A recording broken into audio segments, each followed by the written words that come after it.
Hello there, friends. Welcome back to another episode of Generation Tech. My name is Alan, and today's episode is going to have some spoilers in it from episode 4 of The Acolyte. So while we're waiting for people to tune in who haven't seen that episode, look, I know some of you guys are pissed at me because I'm reviewing The Acolyte and I enjoy this show. I'm interested in what's happening. But, don't let my enjoyment and interest take away from your hatred. I mean, you really shouldn't care that much about what other people think about stuff like this. I mean, it's Star Wars. It's a movie. It's a series, right? Let me hug you through the screen. Okay, we're gonna hug through the screen.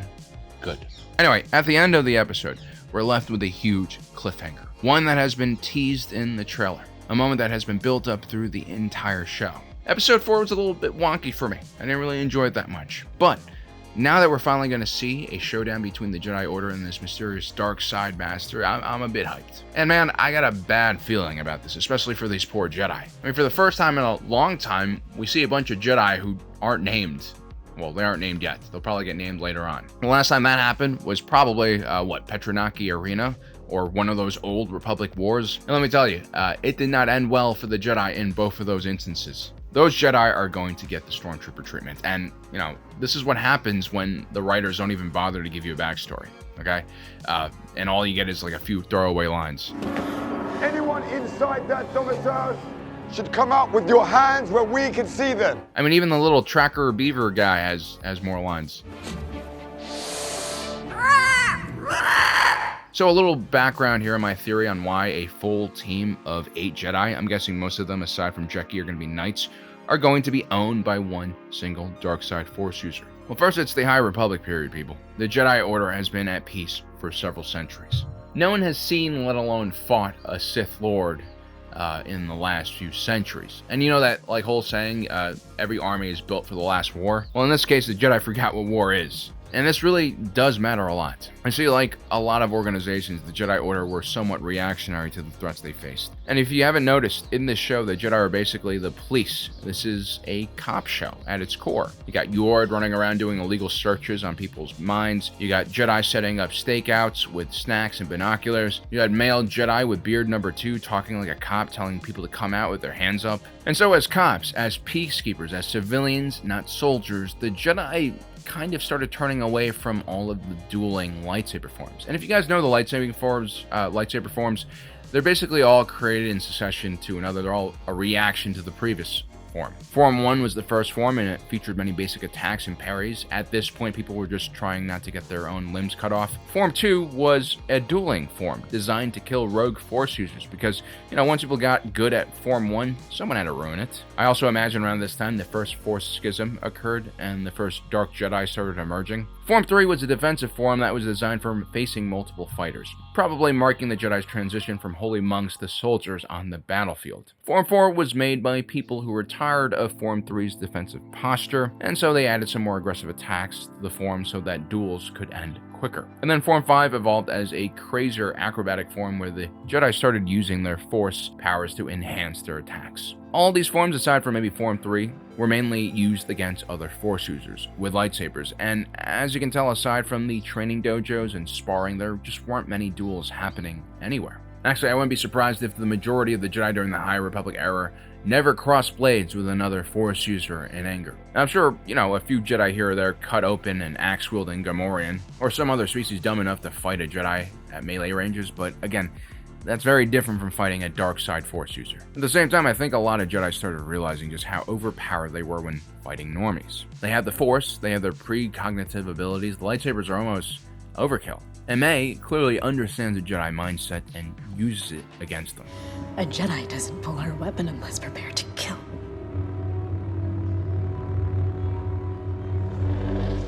Imagine a cop dropping their gun if, a criminal pointing a gun at them pulled out this line. It would never happen. This shows us just how comfortable and arrogant the Jedi were during this time period, and of course, that's what gets Indara killed. I see a lot of people are complaining that this show so far has only been hand-to-hand fighting. You have May versus Indara, May versus Sol, May getting owned by her Sith Master Chimera when she tries to jump him, and May getting owned by the air surrounding Torben. This is all done purposely. I mean, this This is done to build up the tension here. It's an old trick, deprive Star Wars fans of something as important as water, lightsaber duels, so that when we actually get a lightsaber duel, it feels that much cooler. But here's the thing, the Jedi forms of this period will have drastically changed, and that also means these 8 Jedi are going to be very different from the Jedi at the height of the Clone Wars. As we see in Petronaki Arena years later, many of the Jedi are inadequately trained to handle something as simple as blaster fire. Form 3 during the Clone Wars was a prerequisite for anyone stepping on the battlefield. You'd be foolish not to master that technique with the amount of blaster fire everywhere. But during the High Republic, the Jedi were so overpowered and so reluctant to use Force, they actually developed a very strange, kind of naive philosophy. One that viewed all of the lightsaber forms from 1 to 5 as primitive and almost barbaric, and as a quick way to the dark side, which is where Form 6 comes into play. At Petronaki Arena, this was the most popular form used, and everyone, even masters of this form who used it, didn't make it out alive. Why is that? Well, Form 6 is basically like the jack of all trades when it comes to lightsaber forms. It borrowed from each lightsaber form, but again, because this was a very peace-oriented part of Jedi history, they chose the more non-lethal techniques. You're probably seeing why this is going to be a problem, right? More importantly, Force users heavily relied on Force attacks when using Form 6. Like that massive Force push that the dark side Force user uses in this scene. Notice how I don't say Sith. You could be a Dark Jedi for all we know. Or Chimera. Now, on paper, Form 6 sounds like a cool attack form, and there have been very powerful Form 6 fighters in, Jedi history, like Exar Kun, although he went to the dark side. But in practice, what you get is a lightsaber form that is designed to be non-lethal, and you also get Jedi like this guy from Olega Jedi Temple. Bro looks more like a stereotypical town guard than a Jedi Knight. I actually have no idea how he caught this kid, but he's clearly out of shape.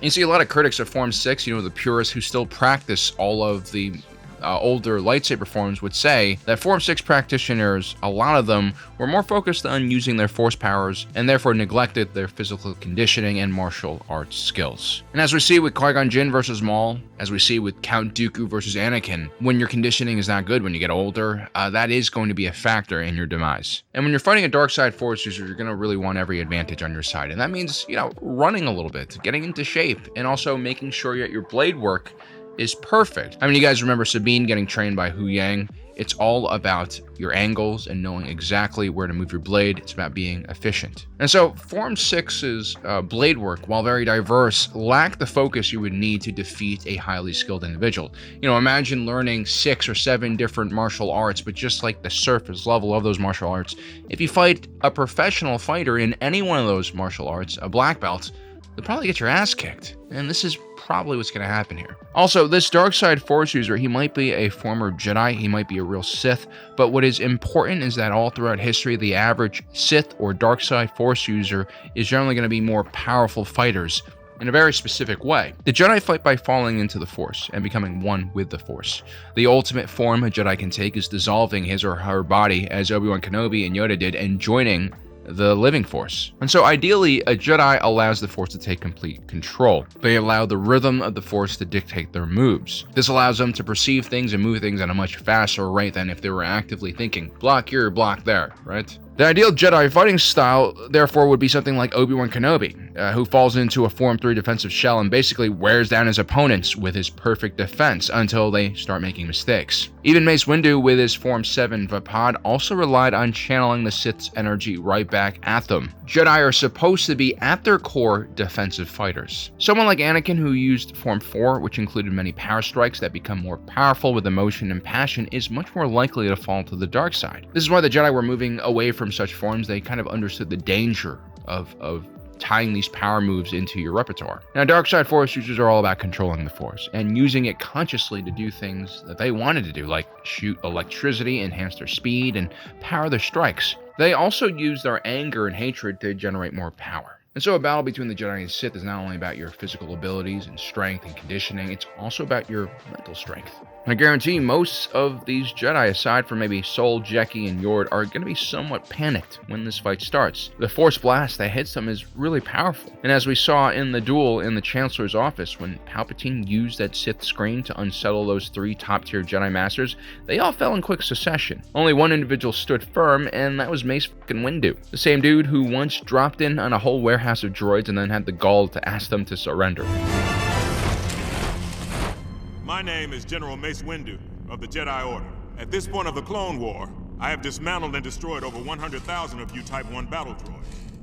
I'm giving you an opportunity to peacefully lay down your weapons. He clearly had lost his mind by this point of the war, and this is, probably one of my favorite scenes. But yeah, you gotta be really solid mentally when fighting a dark side Force user. Not only have these Jedi never faced the Force user in real combat, the power of the dark side can be extremely overwhelming and terrifying when you see it for the first time in your life. And plus, these dark side Force users have probably been studying the Jedi from the shadows for many centuries and figuring out exactly what their weaknesses are. And, they've probably been testing all sorts of new tactics to basically defeat them. The Jedi here are unprepared physically and mentally. Also, let's not forget about the Witch Coven, which is still somehow related to all this. They can possess Jedi. I don't know what's going to happen in this next scene, but, there are a lot of different factors that could come to play here that is going to make life very difficult for the Jedi. Again, in this case, they've fallen into a trap. They might look like they're on the defense, but they're actually attacking. And when you're attacking, get ready for some hurt if the enemy has prepared positions. Now, it should be noted that the first scene of Episode 4 is an interesting one because we see Jekki and perhaps another one of the Jedi in the task force training. Keep each movement tight, yet subtle. So that's how you train Form 3. It's about efficiency of movement. It's about conserving your stamina and tiring out your enemy. Diminish areas of vulnerability. This is more Form 3 type of advice. Maximize your defenses without need to strike. This also kind of sounds like Form 3, but, again, I would argue that Form 3 is all about tiring your opponent so you can see them slip up and then taking advantage of that opening.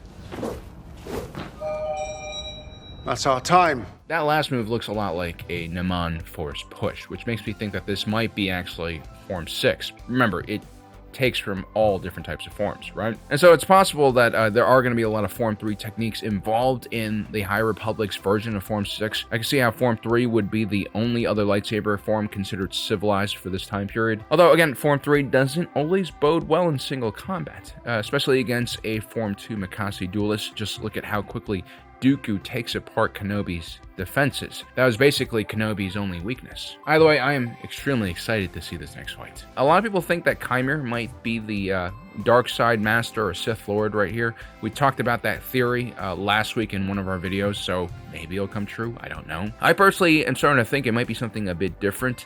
If this is indeed Khymr, then maybe he's being possessed by someone or something else. Maybe again that Witch Coven's force techniques will come back and haunt the Jedi again. I just don't buy him as a Sith Lord. I really feel like he's afraid of the Master.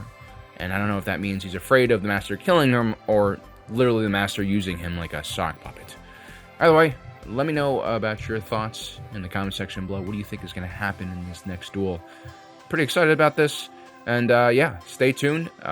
Hit that notification button down below. Don't forget to subscribe so you don't miss out on the rest of our awesome content. And as usual, my name is Alan, reminding you that my allegiance is to the Republic, to democracy. I'll see you next time.